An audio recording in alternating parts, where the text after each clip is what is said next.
I want to tell you a little bit about Bitcoin 2020 conference. Bitcoin 2020, like this podcast, is presented by Bitcoin Magazine, and the team there has been working hard to create an event that Bitcoiners deserve. I'm telling you guys, it's going to be crazy. Bitcoin 2019 was crazy and incredible, and many Bitcoiners left telling me that it was the best Bitcoin event of the year. It's going to be like a Bitcoin Twitter in real life, and Bitcoin 2020 is going to be twice as big as Bitcoin 2019. The festivities are going to be going on all week, the last week of March. It's going to be a Bitcoin week in San Francisco. I believe the first event is on the 24th, but the official conference is not until Friday, March 27th, and the second day, Saturday, March 28th.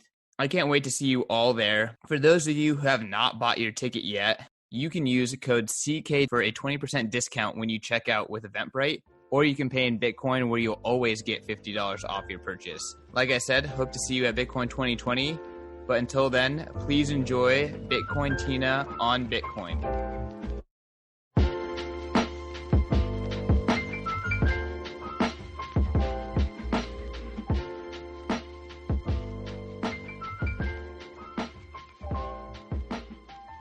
We finally made it, episode 4 of this fantastic 4-part series.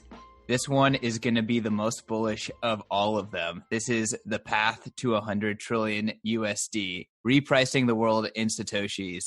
Tina, I'm excited to just jump into this. I think that you've done a fantastic job so far, really breaking down how to invest in Bitcoin, how to think about exponential technology and monetary technology, and really trying to explain what is happening. I think we could all agree that this Bitcoin experiment creates a lot of confusion and there's a lot of noise, and it's really hard to hone in on what is actually happening to the world. Part 4 is a perfect conclusion to what could be the conclusion of this Bitcoin experiment. Thanks, Christian. Thank you very much. And this has been a lot of fun. I got my first computer in 1982. It was an IBM PC with 64K of RAM and 2 floppy disk drives. Each one was 360K floppy disk drive. This is really hard for people to imagine who are not at least in their probably mid to late 30s or early 40s. Probably might have played with these things as kids, maybe older. Bill Gates said that people overestimate what will happen in 2 years and underestimate what will happen in 10 years. And I think that we see this over and over again, that we expect things to happen almost instantly, and then we kind of stop paying attention to things. We don't really follow them closely, and we see major changes. I think you're going to see this in a lot of things. I didn't get my first cell phone until the early 90s, which for me felt pretty late, actually, because people had been using cell phones. But in real terms, I was probably an early mainstream adopter. There are a lot of people in the 25 to 35 age group who I think are actually way too conservative. They think this is going to take a really, really long time to evolve. And I don't think that's the nature of the way things happen. And I also think you add in an added factor of the price of Bitcoin, which is part and parcel of the network effects because it helps very much to drive the network effects. Investment will come in based on rising price, and excitement will both ebb and flow based on the price. Most people my age don't think about Bitcoin at all. They don't pay any attention to it. They see it on the news here and there. They think, oh yeah, that crazy thing. They think that way about things like Tesla. You've got people out there who are very positive on something like Tesla, and you've got people who are incredibly negative on things like Tesla. I continue to hear people making comparisons. This is not about Bitcoin, so you're going to give me a little bit of leeway here because many may disagree with this, and I'm no expert when it comes to Tesla. But they some opinions on Tesla. What's that? I said I got some opinions on Tesla. I do too, actually. They compare Tesla to General Motors, Ford, and others, and I'm not sure that that's the right comparison. People compared Amazon to Barnes & Noble Books, and that was also a mistake. It seems that we go through this over and over again in markets and with technologies, and people have a hard time understanding things. I made similar kinds of mistakes and missed out huge opportunities. We didn't know that the internet felt like it was taking forever to roll out because we were watching it roll out. And we didn't think, oh my God, I wish I could be doing this right now. Or maybe some of us did think that. rolling out the internet felt like it took forever, but we sort of didn't know that it was taking forever because we only look at that back in hindsight. And so it's funny because since the early days of the internet, expectations about speed of things happening become warped and strange. Looking backwards, we think that things happen faster than they might have actually happened. But we realize when we look back that, wow, this happened really fast. Now, I don't know if that makes sense to you. It's hard to explain, but we kind of collapse the time frame that we think things happen. And when we make comparisons to things that are happening now, we say, wow, this feels like it's taking forever. But in reality, it's happening really fast. And I think that one of the things that we have that benefits Bitcoin that was not around for the internet is we have this massive infrastructure which is already built. People have very advanced computers. The problems may be that they moved off computers onto mobile devices. So we're going to have a lot of Bitcoin on mobile devices. The internet infrastructure in many places around the world is very built out. People have fiber to their homes. People have high-speed cable internet. Downloading a node is a fairly easy thing, not for everyone, but for many people. It's very easy. And this stuff that we already have that's built out makes building on this existing platform that much easier. So we're waiting for software development, which in real terms is much faster than hardware development. I had dial-up modem in the early 90s. I think it was 24K, then it went to 50 something. I don't remember the numbers on the dial-up modem. I got ADSL. I used something called ISDN, which was designed for businesses. That was a very old technology. I had a T1 line that I ended up using. It took a long time for hardware build out to happen. Today I've got fiber and I've got high-speed cable. This is a very big deal and a very big difference. You've got building out of mobile internet. And building something on top of this existing infrastructure means things will go much faster because it's software development. For Bitcoin, protocol development means that it has to be very, very robust. And so people say, oh my God, that's taking forever. But it's very important that if you put your money into something, that your money just doesn't disappear because, oh, we screwed this thing up. You've got a project which is building at scale. It's the biggest project of its kind, building at scale. And people can put and have put significant sums of money into this thing, which on the face of it, the idea is kind of crazy if you think about it. You have put $1,000, $2,000, $10,000, $100,000 into magic internet money. That's nuts, right? But you want that protocol to be very robust. You want the people who are working on this and developing this to not botch it up and find out one day that, Bitcoin's not working today, and that's just going to be a problem for you. And so this thing has had an amazing uptime. I don't know the exact statistics on it, but it's like 99.8 something. And there's some reason why it's even that. It was probably early days too. I'm sure if you look at the last 5 years, it's 100%. I don't want to jinx it, but it's been pretty amazing. That's what distributed computing network does, decentralization. And that's really, well, decentralization, but also it's the nature of its development. You have something which is incredibly robust. So I remember looking back to the 90s, and I made some big mistakes. I did not, I liked using Microsoft. I used Excel. I used Word. I was interested in databases. I bought Oracle. I didn't hold these things anywhere near long enough. You had things that went up 100, 200, 300 times, 400 times. And I didn't understand how the world was changing and the big way in which it was changing. These companies were enormous companies in their very early stages. Bitcoin is an extremely big idea, which is bigger. It belongs being measured as a market. It's bigger than any individual company, even though market cap wise, right now it's not. But it won't be that long before it's bigger than the biggest company in the world and bigger than many companies in the world, bigger than gold. I think ultimately bigger than the stock market, bigger than the global stock market. Bitcoin is already bigger than some nations. Well, that's okay. I mean, these are tiny nations, but just to put it into perspective, like the Bitcoin nation is growing.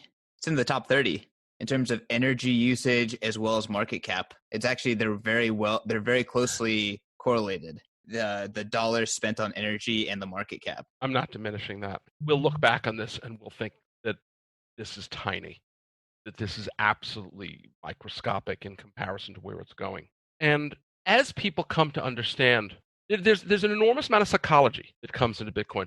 Bitcoiners are bombarded every day with negative commentary. The number of people I see commenting on Twitter, which is pretty regular, who are negative about Bitcoin, the commentary that I hear from people, there is an endless barrage of negative commentary. And that doesn't matter, really. It doesn't affect the building. It doesn't affect many of the hodlers. And the interesting thing is, and this is not technical analysis, but more psychology, when Bitcoin gets over 20,000, finally over 20,000, it may do some testing, I think that a lot of that negativity will dissipate in the minds of the people who are listening to it, because they will start to question what those people who are negative will say. That doesn't mean that those people who are negative will stop being negative. They may, in fact, get louder because they may feel a desperation of having been wrong. Peter Schiff is a perfect example of this.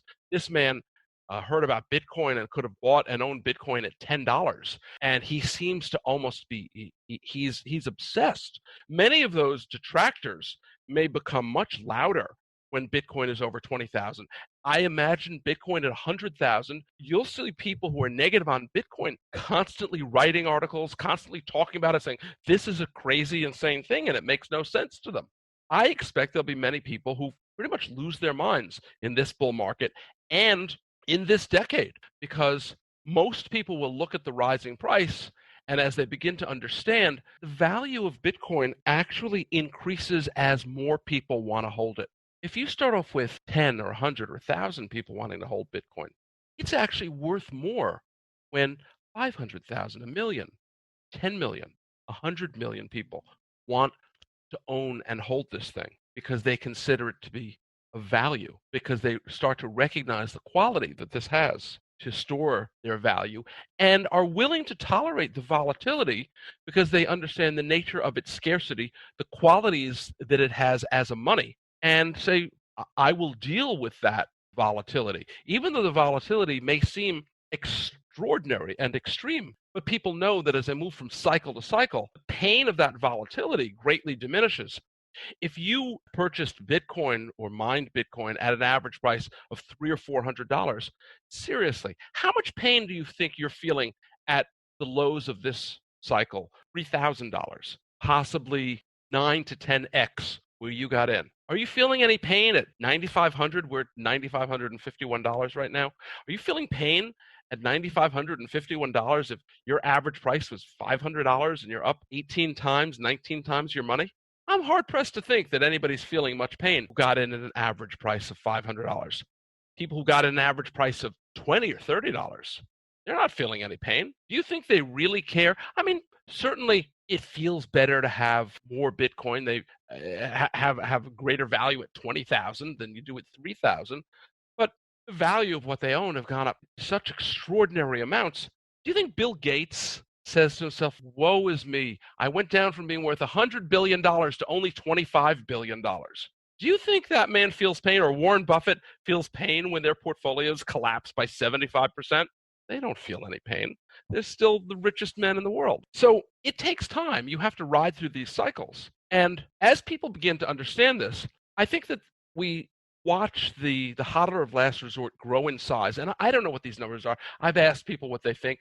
Maybe they grow by 10x. I don't know what that is. But as you go from maybe the first cycle to the second cycle to the third cycle, I think we're in this third cycle, we have many more hodlers of last resort than we did in earlier cycles. And that's really important to value. There'll be a lot of new people who come in. Some will have weak hands. Some will buy up at prices that may make us hodlers feel very good. People who have an average price of $7,000, $8,000, which doesn't seem so wonderful right now.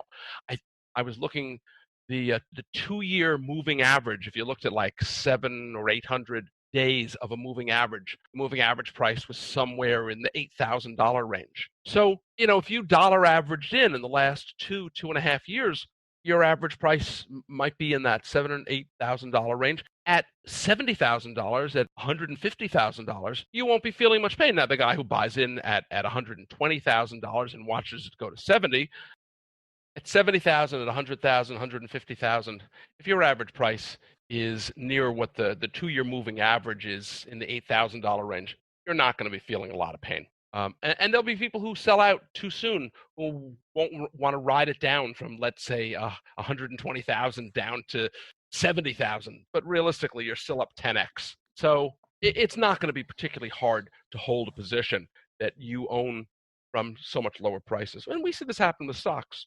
In the 90s, I underestimated how big these technological changes were.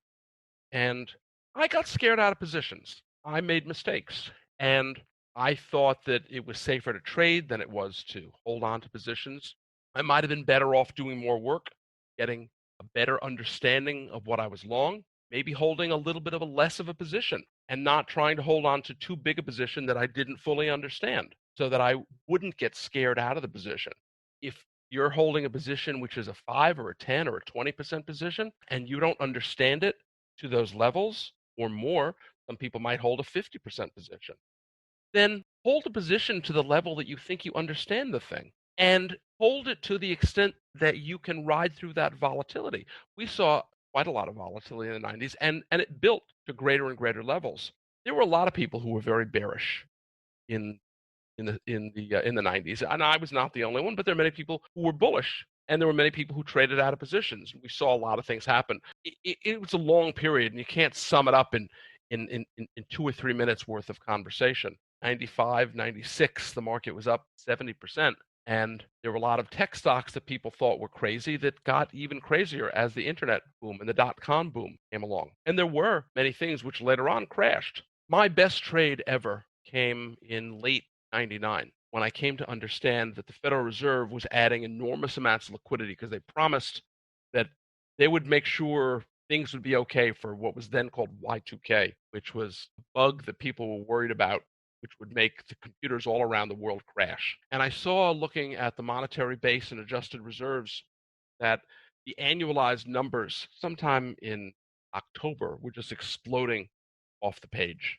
Now, we look back on what's happened since 2008 and this last 10 years, this was really pretty much nothing. But I managed to figure out at that time that what was happening was going to go into the stock market and probably go into tech stocks, NASDAQ. And I bought a lot of stocks and I bought a lot of options. It was probably the single best trade of my life. And I got it right because I understood it. And I got out because I also understood it. And I knew that the Fed would yank all that liquidity out of the markets, which they did. And you saw the stock market crash. I bought a lot of stocks and options in that October timeframe, made a lot of money. I think I was up 60% into year end. Could have been up more, but I didn't want to be long going past the new year. And NASDAQ crashed 40% from like February into March. So I bought and sold, in my opinion, for the right reasons. People were crazy for many tech stocks. And the 90s is so hard to explain to people because maybe not until this last week or so when we've seen Tesla go up literally hundreds of dollars in the last week or two, have I seen markets that look anything like the markets that we saw in the 90s. And a lot of that was very much related, I think, to a relatively easy Fed policy, not that craziness that we saw in 99 into 2000, but an easy policy before that. And we saw people buy and sell stocks that were going up 10, 20, 30% a day. And it's very hard to imagine that. We've been through different periods. We've seen stocks climb far more gradually, and we haven't seen that kind of insanity in stocks. I think that we will see things that we can't imagine in Bitcoin because Bitcoin has this fixed supply. It has not only a fixed supply, but an inelastic supply. So as more hashing power comes on, only so much Bitcoin will be produced because the difficulty algorithm will enforce inelastic supply. So the most you can do is get a little bit more Bitcoin during that period of 2 weeks before the difficulty algorithm makes it more difficult to find Bitcoin and enforces blocks being on the average of every 10 minutes. So as people start to become crazy for buying Bitcoin because they are chasing something which is so constrained in supply, and there are many people who are short Bitcoin, and they will contribute to that demand because they'll be forced to cover. You'll see price explosions that I think people can't possibly imagine. And I think we'll see this the entire decade. I think we'll see a series of booms and crashes. How severe the crashes are, I don't know.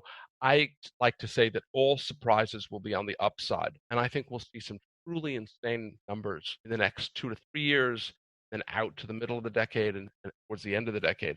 What it looks like exactly, I don't really know. It's very hard to imagine. But I think with that, what you're also going to see is you're going to see a lot of money come in the form of investment, like we've seen with Square, that has made investments in open source developers, that has made an investment in Square Crypto. I think they are just one of other companies that will come into the space, hopefully with the right sets of values, like Square has done so far, and spend a lot of money trying to figure out how do we keep this thing from putting us out of business. And I expect literally billions and billions of dollars of investment coming in. That will help build out the infrastructure. Lots of people from the legacy markets, the legacy system, will make major contributions.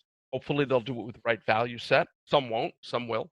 And this is going to help to build out that whole payment rail process as people become desperate to be involved in Bitcoin. And that's what price does. Price is a signaling mechanism. It's signaling to the world that, hey, better pay attention to me because I'm important. And if you don't pay attention to me, I'm going to run you over. And Bitcoin will run over those who fight it, and it will benefit to an extraordinary amount those who try to understand it and work with it and make it better. There are huge opportunities for people coming in. There are huge opportunities for people to start businesses. There are all kinds of businesses that can be started. There's security-related businesses. We'll need businesses that can store seeds.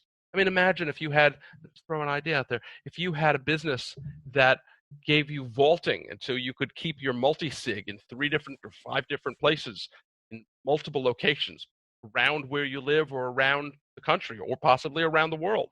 There's going to be all kinds of ideas that people have, and there'll be massive investments that come into this space. And this, we've already seen that, and that's why these market caps are actually incredibly low. The market cap for Bitcoin is incredibly low, considering the amount of investment that is happening now on the part of many companies. And the list is too long, and I don't have a list at my disposal. But we know some of the names, like Fidelity, and others that are doing ICE, right, ICE back, DG Labs, Crypto Garage, Blockstream, A16Z, Bitmain, companies that compete too. Like they don't like each other, but yet they're contributing money to support Bitcoin. Absolutely. This is going to explode. It's teeny tiny right now, but with big moves in price, you will see more and more people come into this space. They will invest enormous amounts of money to keep from being made irrelevant as they begin to understand what Bitcoin is going to do in terms of changing the nature of money, changing the nature of the financial system. We already see hints of this. There's some people in Congress who are already beginning to understand this and recognize that we don't want to fall behind the world. And there will be some countries that take leadership positions and other countries that fall behind. I live in the United States, and I hope the United States is not a country which falls behind, because if you fall behind in the development of what I think will be a new financial system, a new economic paradigm, it will have lag effects and negative effects for generations to come. And it will be very serious. And people don't want to lose the position they've had. But imagine the most successful horse and buggy whip manufacturer, people that were extraordinarily rich, but they went out of business because the automobile business put them out of business. Look at Eastman Kodak. It went out of business because of digital pictures. They invented digital pictures, and digital pictures put them out of business. I think the first phase of this mainstream bull market is going to mostly be individuals, wealthier individuals, people who are comfortable buying and selling stocks because they're either traders themselves or they're business people who buy and sell stocks and feel comfortable with that. I don't expect institutions to get in a very big way until Bitcoin is much, much bigger. The fact of the matter is, it's not big enough. An institution which manages tens of billions of dollars cannot deploy that much capital in an asset which is $160 billion. They don't want to be 10% of Bitcoin, and they don't want to be responsible for pushing Bitcoin up from $9,500 to $95,000. So we're not going to see big institutions get in, but they will get in, and they'll probably get in a very, very big way towards the middle to the end of this bull cycle, and even more so in the next cycle to come. But the companies involved in this understand that this is not, they're not doing this for the next 6 months or the next year or the next 2 years. They're doing this for the next decade. And they understand that this is a process and they need to get in early, because those who've gotten in early will have an enormous edge over those who wait and let themselves fall behind. And there are those haters out there. There are those people out there who are excessively skeptical, and they'll fight this along the way. And many of those people will miss out on enormous opportunities. I tell people who are half my age and younger, I think that this is the biggest bull market of all time. I agree with Trace Mayer. This is a once in a humanity opportunity. I mean, that sounds crazy, and people probably think, "Oh my God, you're out of your freaking mind." But it is. You don't get to see major changes like this happen. And I'll be honest, I'm not a young guy. I don't know if I will be around to see it myself. I hope I am. But these are huge changes, and the opportunities with not that much money. If you could own 100 million stats, that's going to be phenomenal. If you're 25 years old, look, 100, that's a lot of money today. It's $9,500. That's going to be worth so much money when you're my age. You'll be extraordinarily rich. And this is so hard for people to understand. They think, oh my God, I only have 10 million sats. I only have zero point 0.1 Bitcoin. It's going to be a staggering amount of money because the larger this pie grows of people who want to hold it, the more valuable it becomes. And the more people are going to want to hold this scarce asset because they begin to understand what it can do for them. And then as they see the payment rails develop, which you'll see by the mid 2020s and the late 2020s, and these things will be very built out by then we'll move into that next decade of the 2030s. And all this stuff will become very obvious, but the prices of Bitcoin will have gone up 100 times, 200 times, 300 times by then. So the opportunities won't be the same. Imagine $1,000. You might turn that $1,000 into $100,000, $200,000, $300,000. And I think that's possible. And I know a lot of people out there listening to this who are absolutely out of your mind. You shouldn't say this to people. It's crazy. But don't plow your entire net worth into this thing. Put an amount of money in that you're comfortable putting in. This is not financial advice. I'm not telling you what to do. I'm telling you how I think about it. And you can agree with me or disagree with me. And you're entitled to do either. I don't really care. Bitcoin does not have to scale to be useful in these early stages. I believe we will see very significant scaling. I think, look, I saw today on a news item that Lightning Labs raised $10 million in a seed. They're still raising money at the seed level. Was it seed? No, Series A maybe. It was Series A. This is very early. You're looking at the development of something which is still incredibly early. You've got companies which may be major leaders, which are raising money at the Series A level. This is not even that's nowhere near close to going public like we see happen with stocks. I don't think people understand how small this is and how big and how fast it's going to grow. But you can hodl your Bitcoin. People say you're not using it if you hodl it. But if I hold on to my Bitcoin because I consider it to have certain qualities of the best money in the world, and I sell a small piece of it, I sell 5%, 10%, 15% after it runs up 5 times, 10 times, 20 times. Was I using my Bitcoin? I think I was using my Bitcoin. I don't have to use it to buy coffee to use it. Buying coffee doesn't mean I'm using my Bitcoin. If it goes up 20 times and I sell 5% and get my entire invested value out, does that mean I didn't use my Bitcoin? Of course I used my Bitcoin. This is a ridiculous argument that people make. Things don't happen right away. Look at everything in your life. What have you ever done where you started off at ground zero and became a superstar 10 minutes later? I mean, people have craziest expectations. This is a project which also, it's interesting. Being an open source project is unique, and people don't really necessarily think about this. But you have all these eyes looking at this thing. Most things come to market. They've been in development pretty much in secret for months and years before they come to market. They're quite developed. This has been a project which has been out in the open since Satoshi dropped the white paper. So you have people looking at this, commenting, criticizing, telling people what they think about it all along the way. And then much of the work that's been done on it has been done on a volunteer basis. So people's comments, I heard a guy tell me the other day, he said, "Oh my God, it's taking so long with Lightning Network. This is just ridiculous." I said, you don't know what you're talking about. The paper dropped not that many years ago. And as I just said a minute ago, Lightning Labs just got their Series A raise. This is insanely early. And yet, because Bitcoin has so much mindshare, because people like me and people like you who are listening to this look at Bitcoin, think about Bitcoin, we think it should be so much further along. And we don't want to understand how early we are. This has an insane amount of mindshare, considering the fact that this little project is becoming enormous. It's talked about in Congress.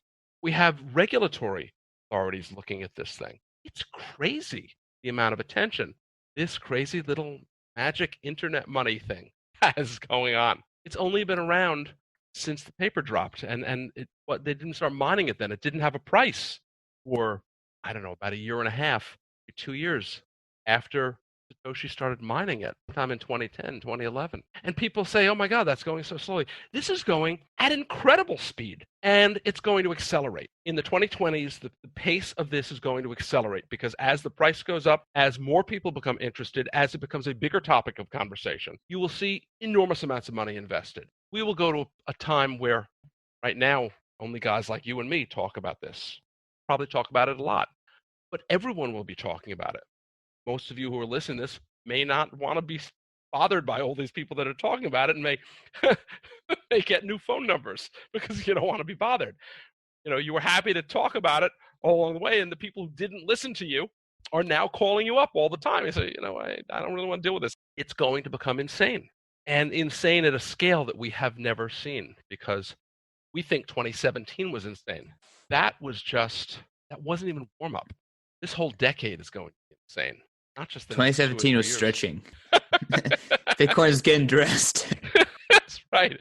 It wasn't even warming up in the bullpen. They were just getting dressed and stretching.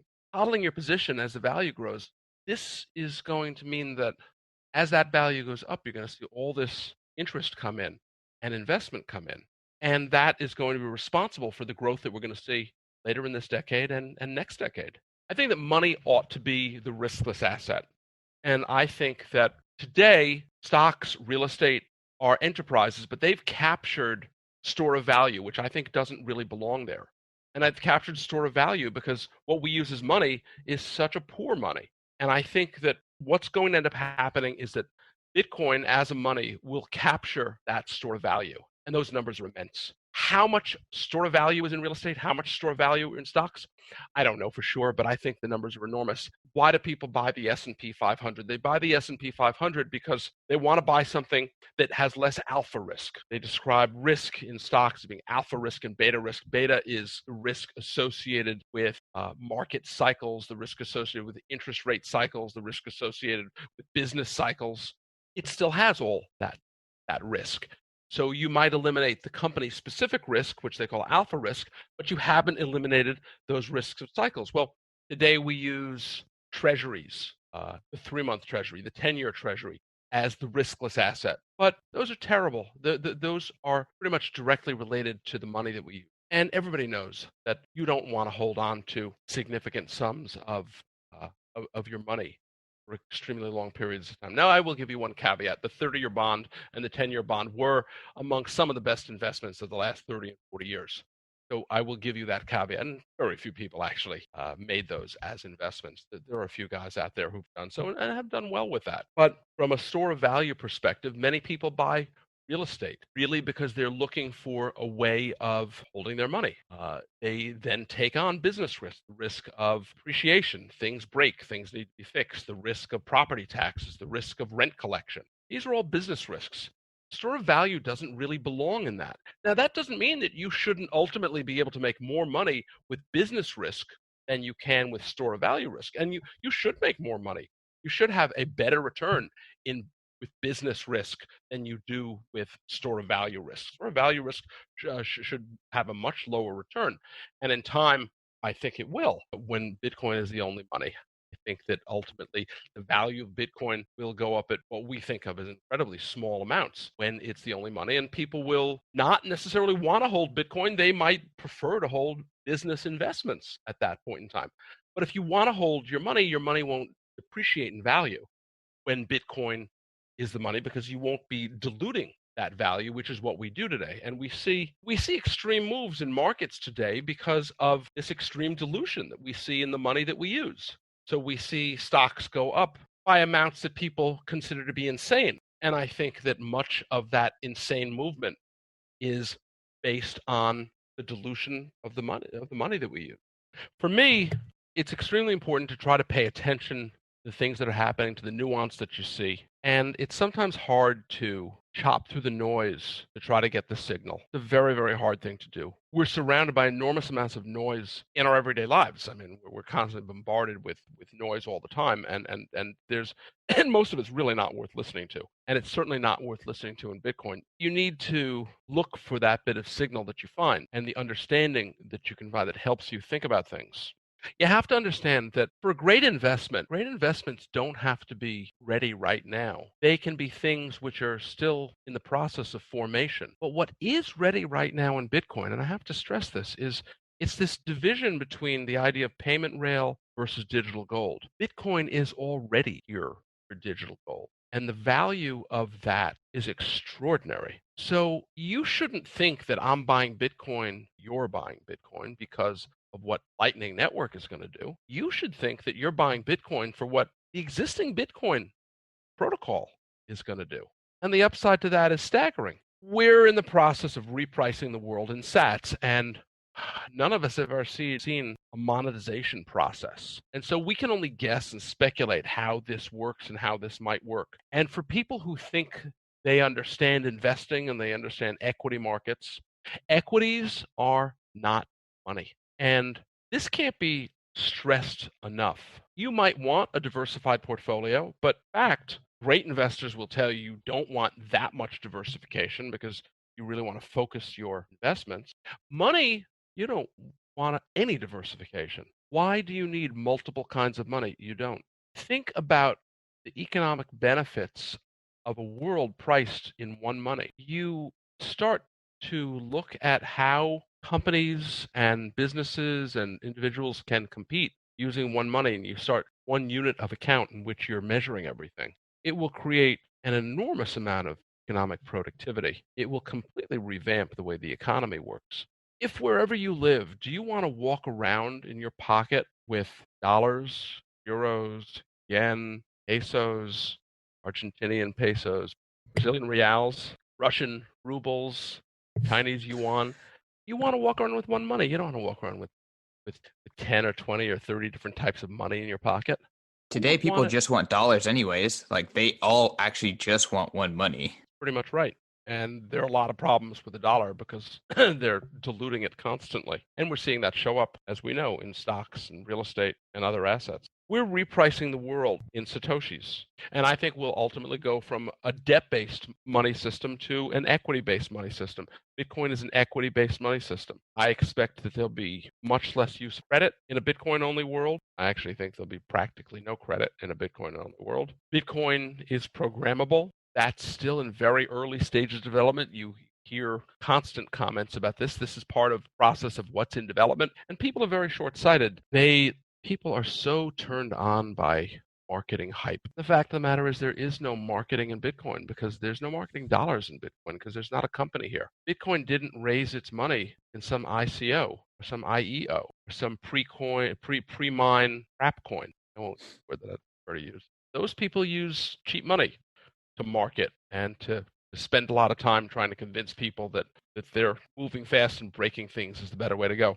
I don't think it is. And in time, people who see it my way will, in my eyes, be proven right about this. I cannot get over the fact about how much Bitcoin is already part of the conversation. And it's still very small, but it's an enormous amount of Mindshare considering how small this asset is. And Bitcoin is still extraordinarily small. Market cap, $150, $160 billion. And yet we have governments talking about it. We have business people talking about it. This is only going to grow. I happen to be a very big believer in the idea of stock to flow. I think we're going to find that work that Saifedean has talked about in stock to flow, Twitter handle Plan B has talked about. I think we're going to find that this concept of stock to flow is incredibly important for monetization. For me, I think of stock to flow, and for those of you who don't know what stock to flow is, stock is talking about the existing stock versus the incremental new amount of Bitcoin that comes on every year. So currently the stock to flow is around 25. We mine 1,800 Bitcoin per day. At 900 Bitcoin per day, the stock flow is around 50. That will double approximately every halving. And I think the association with price is very strong related to is changes in stock to flow, and I think this will remain intact for several more cycles. I see stock to flow as measuring what I think is hodler demand for Bitcoin. When I think about valuation in the stock market, I think that analysts use models to value a security. They come up with a range of valuation for that security based on their analytical models. But then we have valuation, and then we have the trading that happens around that. Markets don't always come to judgments about things that trade in them all at the same time, because lots of people have a lot of different opinions on things. I might think something is worth a lot of money. Other people might think it's ridiculously overpriced. And so we have valuation, and then we have the trading. And I think of the trading as noise around a point, the point being the valuation, and the trading noise being that noise around that process. Markets are about price discovery. Nobody knows what the right price for something is. We make guesses. That's what the valuation is. We make determinations and guesses of what we think the future is going to look like. And then we try to figure out what that thing should be worth based on how we see that future. We don't know what the future is going to be. We can attempt to value something today to our best understanding, but nobody's perfect. Nobody has omniscience. Nobody can see everything and know that something should be worth X today.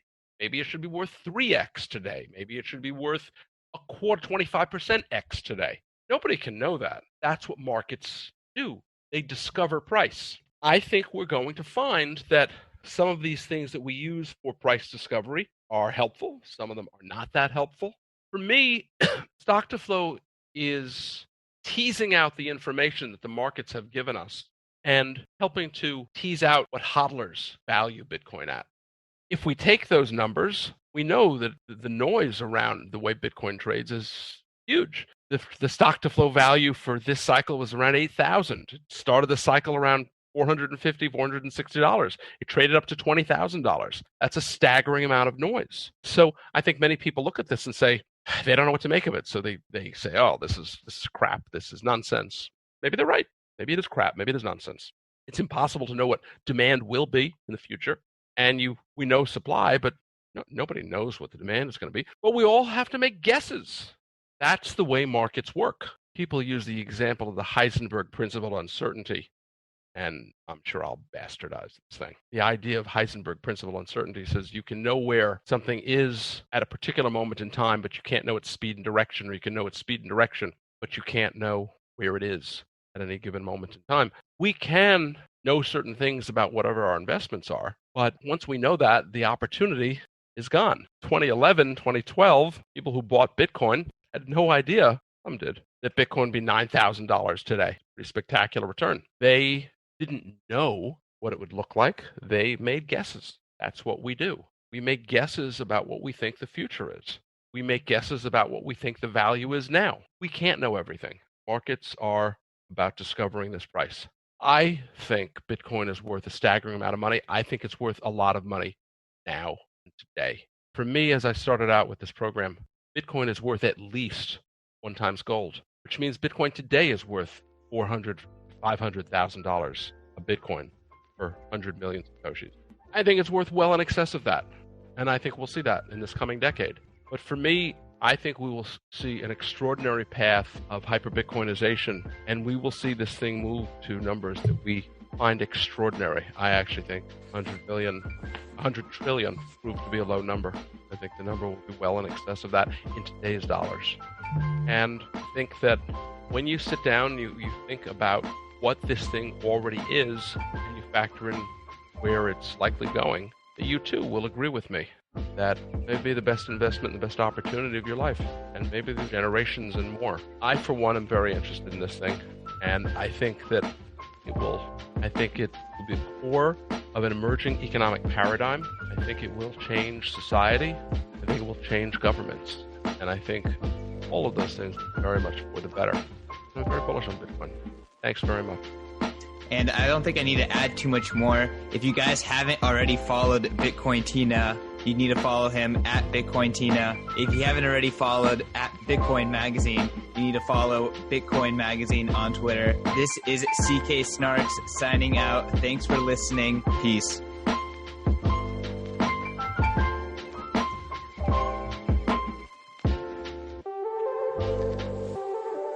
A quick reminder that all of the content in this episode is for informational and entertainment purposes only. You should not construe the information as legal, tax, investment, financial, or any other advice. Nothing contained in this presentation constitutes a solicitation, recommendation, or offer by BTC Media, the Let's Talk Bitcoin podcast network, or any third-party service provider to buy or sell securities or any other financial instruments. Do your own research. Cool. Hope people like it. Me too. I think they will. They've been waiting for this. So let's see what happens on Friday. Absolutely. Cool. Thank you, CK. Yeah. This was fun. I'm glad that we can finally finish it. Yeah, I'm sorry that it dragged on so long. It's okay. This is the first time doing something like this for me, and this kind of gives me an understanding of like how much work goes into it, like creating an outline. It's a lot of work. We met like 4 or 5 times just to do that. No, it's a lot of work. It's really a lot of work, but I hope it's good. I hope people like it. I hope it's good, and I think that you did great. I mean, I couldn't have done this without you. I'll tell you that. All right. I'm glad I added value. Huh? I said I'm glad I added value. Added a ton of value. I felt like a lot of this just felt repetitive to me. I may be wrong, but it's always better to come back with something else.